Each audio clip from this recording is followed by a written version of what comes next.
Halo guys.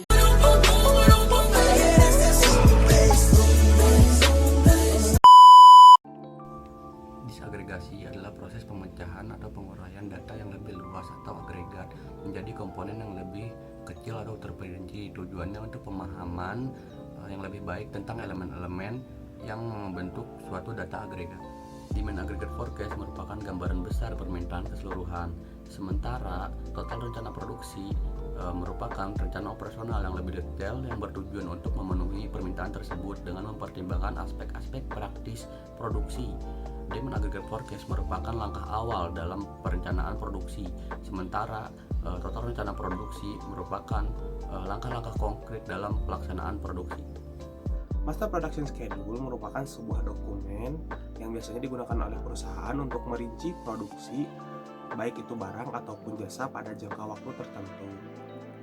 Biasanya, jangka waktu yang dipakai adalah beberapa bulan ke depan hingga 1 tahun ke depan. Nah, tujuan utama dari MPS ini adalah untuk mengkoordinasikan dan menyelaraskan produksi dengan permintaan pelanggan, persediaan bahan baku, dan kapasitas produksi yang tersedia.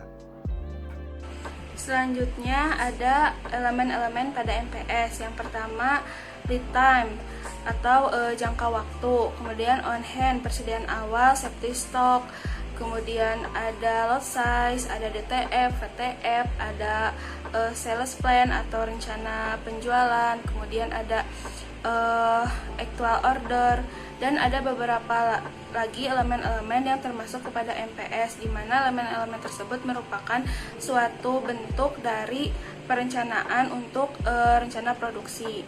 Dalam konteks MPS terdapat 3 tahap, yaitu input, proses, dan output. Input dari MPS berupa permintaan pelanggan, persediaan awal, dan kapasitas produksi. Nah, dan untuk pada tahap proses terdiri dari penjadwalan produksi dan penentuan jumlah produksi. Dan untuk output yang didapatkan dari hasil proses tersebut berupa jadwal produksi, pesanan dan pembelian, dan revisi MPS.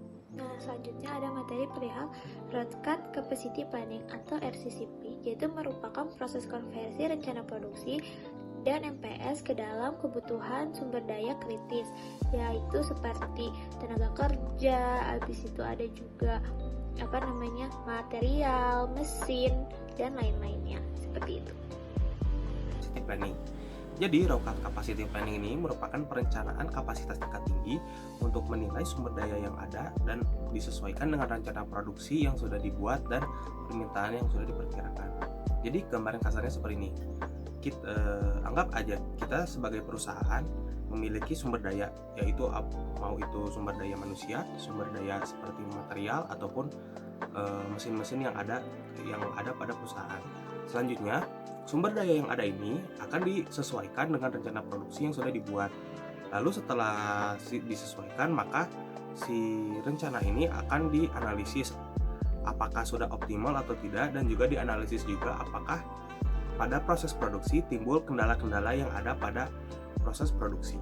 Nah, lalu apa sih hubungannya RCCP dengan MPS?